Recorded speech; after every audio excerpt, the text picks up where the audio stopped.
This next portion of this video will demonstrate actual operation of the PDI.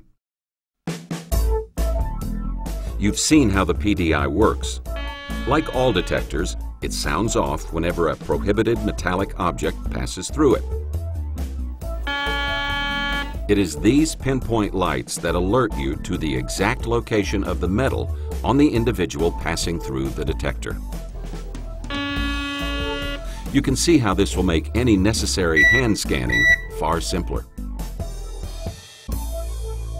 Pay close attention to these simple, basic instructions on how to use this detector to help ensure the security of the facility you're employed to protect. Here are the PDI's touchpad controls.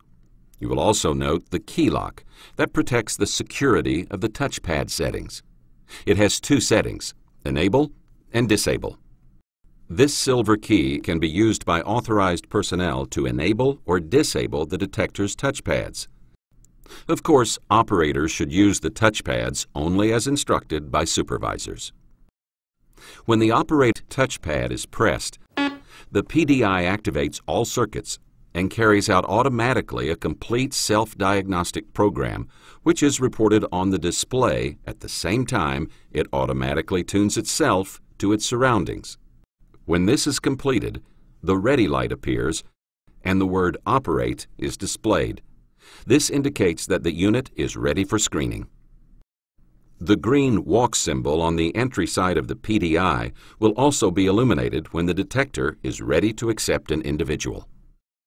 A special feature of the PDI is an infrared sensor across the archway designed to enhance detection capabilities. It improves analysis of three-dimensional detection by correlating signal responses with actual physical movement within the archway. This increases throughput by minimizing false alarms. When you press the counter pad, the patron count will be reported on the display, along with the number of alarms that have occurred since the counter has been reset and the percentage of alarms in relation to the number of individuals who have passed through the archway during this period of time. Pressing and holding the counter touchpad for 5 seconds causes the counter and alarm count to return to 0. Whenever anything other than the current traffic count is being displayed, pressing this touchpad causes the count to appear. You might be instructed to use this volume pad. Whenever it is pressed, the volume level of the unit's audible alarm is displayed on the panel, and that volume level can be heard. Then, by using these plus and minus touchpads, the volume can be raised or lowered.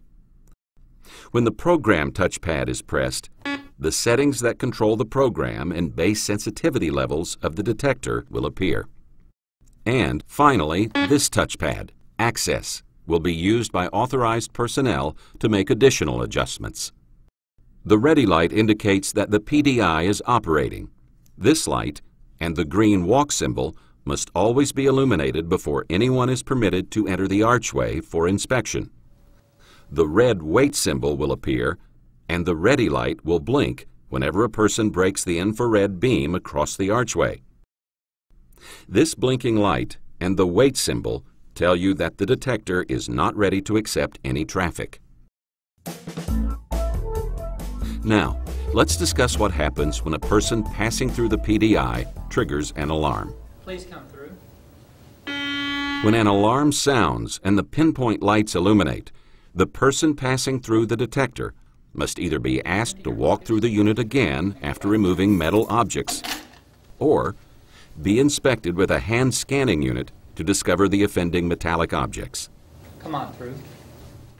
If an alarm sounds and pinpoint lights appear when a person passes through the detector again, after that person has removed metal objects, full hand scanning is mandatory, with special emphasis given the pinpointed area.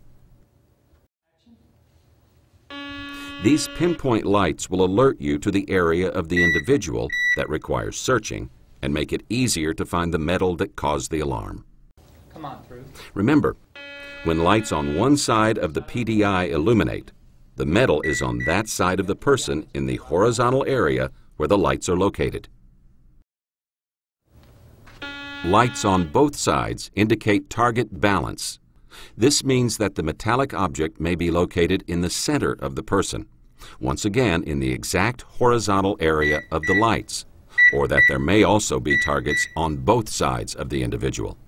This is another reason that the source of metal that sounded the alarm must always be found before a person can be allowed to proceed.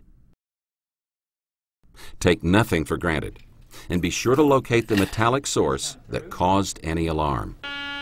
If it's in the zone where pinpoint lights illuminated, don't let a person merely point to a belt buckle or a piece of jewelry and try to walk on without being scanned.